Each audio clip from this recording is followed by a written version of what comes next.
ಈ ಸರ್ಕಾರ ಅನ್ನಂಥದ್ದು ಅಧಿಕಾರಕ್ಕೆ ಬಂದ ನಂತರ ಏನು ಅಹಿಂದ ಅಂತೇಳಿ ಮತಗಳನ್ನು ಪಡ್ಕೊಂಡ ನಂತರ ಇವತ್ತು ಅಹಿಂದ ಅನ್ನಂತ ಶಬ್ದಕ್ಕೆ ಹಿಂದುಳಿದಂತಹ ಜಾತಿಗಳನ್ನ ದಲಿತರನ್ನ ಮರೆಯಂತ ಕೆಲಸ ಯಾವುದನ್ನೊಂದು ಪಾರ್ಟಿ ಮಾಡಿದೆ ಅಂದ್ರೆ ಅದು ಕಾಂಗ್ರೆಸ್ ಪಾರ್ಟಿ ಮಾಡ್ಕೊಂತ ಬಂದಿದೆ. ಹಂಗಾಗಿ ಭ್ರಷ್ಟ ನಾಗೇಂದ್ರ ಅವರು 187 ಕೋಟಿ ರೂಪಾಯಿ ಭ್ರಷ್ಟಾಚಾರವನ್ನು ಮಾಡಿದಾರ. ಆ ಭ್ರಷ್ಟಾಚಾರ ಮಾಡಿದಂತ ವ್ಯಕ್ತಿಯನ್ನು ರಾಜೀನಾಮೆ ಕೊಡಿಸ್ಬೇಕು ಅಂತೇಳಿ ನಮ್ಮ ಪಕ್ಷದ ಅಧ್ಯಕ್ಷರಾದಂತ ವಿಜಯೇಂದ್ರ ಅವರ ನೇತೃತ್ವದಲ್ಲಿ ಇಡೀ ರಾಜ್ಯದಾದ್ಯಂತ ನಮ್ಮ ಹೋರಾಟವನ್ನು ಕೂಡ ಮುಂದುವರಿಸಂತ ಕೆಲಸ ಮಾಡ್ತಾ ಇದೀವಿ. ಇದು ಭ್ರಷ್ಟ ನಾಗೇಂದ್ರ ಅವರು 187 ಕೋಟಿ ರೂಪಾಯಿ ನಮ್ಮ ಭವಿಷ್ಯದ ಮಕ್ಕಳನ್ನ ಇವತ್ತು ಅವ್ರ ಭವಿಷ್ಯವನ್ನು ಕಸ್ಕೊಂಡಂತ ಕೆಲಸ ಮಾಡಿದಾನ. ನಮ್ಮ ಬುಡಕಟ್ಟು ಸಮುದಾಯಗಳನ್ನ ಅವ್ರ ಭವಿಷ್ಯವನ್ನು ಕಸ್ಕೊಂಡಂತ ಕೆಲಸ ಮಾಡಿದಾರ. ನಮ್ಮ ಬುಡಕಟ್ಟು ಸಮುದಾಯಗಳು ಹಿಂದುಳಿದಂತ ಮಕ್ಕಳ ಭವಿಷ್ಯ ಜೊತೆಲಿ ಹೆಣ್ಮಕ್ಳ ಭವಿಷ್ಯವನ್ನು ಕೂಡ ಕಸ್ಕೊಂಡಂತ ಕೆಲಸ ಮಾಡಿದಾನ. ಅಂತ ವ್ಯಕ್ತಿಯನ್ನು ರಾಜೀನಾಮೆ ಕೊಡಿಸ್ಬೇಕನ್ನಂತ ಒತ್ತಾಯದಿಂದ ಇವತ್ತು ರಾಜ್ಯದಾದ್ಯಂತ ಹೋರಾಟವನ್ನು ಕೂಡ ಮಾಡ್ತಾ ಇದ್ವಿ.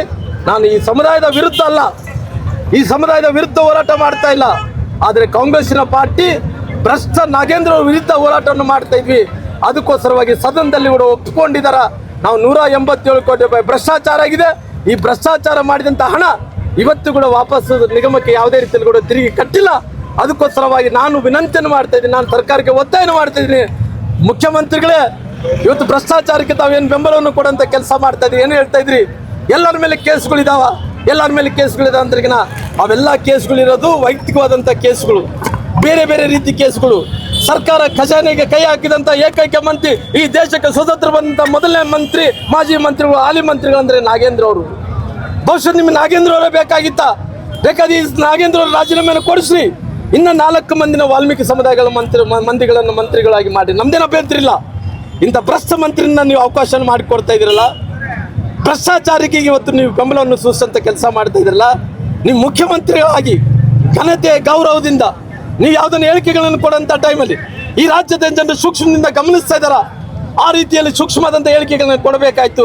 ನೀವು ಭ್ರಷ್ಟಾಚಾರಿ ಭ್ರಷ್ಟ ಮಂತ್ರಿ ಆದಂಥ ನಾಗೇಂದ್ರ ಅವರಿಗೆ ಬೆಂಬಲವನ್ನು ಕೊಡುವಂಥ ಕೆಲಸ ಮಾಡ್ತೀವಿ.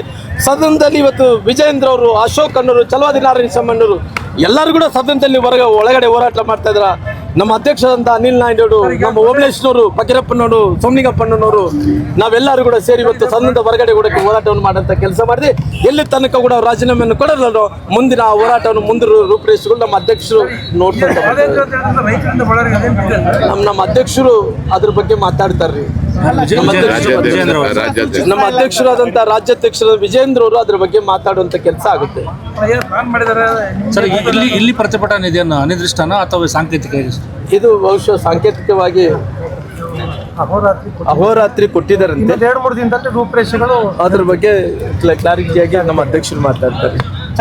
ಪಾದಯಾತ್ರೆ ಬಗ್ಗೆ ತಮ್ಮ ನಿಲುವು ಇಲ್ಲ ರೀ, ನನ್ನ ಅಧ್ಯಕ್ಷರು ಏನು ತೀರ್ಮಾನವನ್ನು ತಗೊಂತಾರೋ, ಪಾರ್ಟಿ ಏನು ತೀರ್ಮಾನ ತಗೊಂತದೋ ಆ ತೀರ್ಮಾನಕ್ಕೆ ತಕ್ಕಂಗೆ ನಾವು ಎಲ್ಲರೂ ಕೂಡ ನಡೀತೀವಿ. ಸರ್, ಕೊನೆ ಬಾರಿ ಜನವರಿ ತಿಂಗಳಲ್ಲಿ ಕೂಡ ಪಾದಯಾತ್ರೆ ಮಾಡ್ತೀವಿ ಅಂತ ಹೇಳ್ತೀವಿ. ಇವಾಗ ಕೂಡ ಈಗಿನ ಜಾಗೃತಿ ಮೂಡಿಸುವಂತ ಈಗಿನ ತನಕ ಕೂಡ ಚರ್ಚೆ ಆಗ್ತಾ ಇದೆ. ಚರ್ಚೆ ಅಂತಿಮವಾಗಿ ನಿರ್ಧಾರ ಆಗಲಿಲ್ಲ. ಬಹುಶಃ ನಮ್ಮ ಅಧ್ಯಕ್ಷರು ಇದ್ರ ಬಗ್ಗೆ ಎಲ್ಲ ರೀತಿಯಲ್ಲಿ ಕೂಡ ಚಿಂತನೆ ಮಾಡ್ತಾ ಇದ್ದಾರ, ಯೋಚನೆ ಮಾಡ್ತಾ ಇದ್ದಾರ, ಎಲ್ಲ ನಾಯಕರ ಹತ್ರ ಕೂಡ ಮಾತಾಡ್ತಾ ಇದ್ದಾರ. ನಮ್ಮ ಅಧ್ಯಕ್ಷರು ಏನು ತೀರ್ಮಾನವನ್ನು ತಗೊಂಡು ಏನು ಮಾಡಬೇಕು ಅಂತೇಳಿ ಅವ್ರ ತೀರ್ಮಾನವನ್ನು ತಗೊಂತಾರೆ. ಆ ತೀರ್ಮಾನಕ್ಕೆ ನಾವೆಲ್ಲರೂ ಕೂಡ ಬದ್ಧರಾಗಿರ್ತೀವಿ. ಬಳ್ಳಾರಿಯ ನಿರಂತರ ಸುದ್ದಿಗಾಗಿ ಬಳ್ಳಾರಿ ಬೆಳಗಾಯಿತು ಚಾನೆಲ್ನ ಸಬ್ಸ್ಕ್ರೈಬ್ ಮಾಡಿ ಹಾಗೂ ಬೆಲ್ ಐಕಾನ್ ಒತ್ತಿ.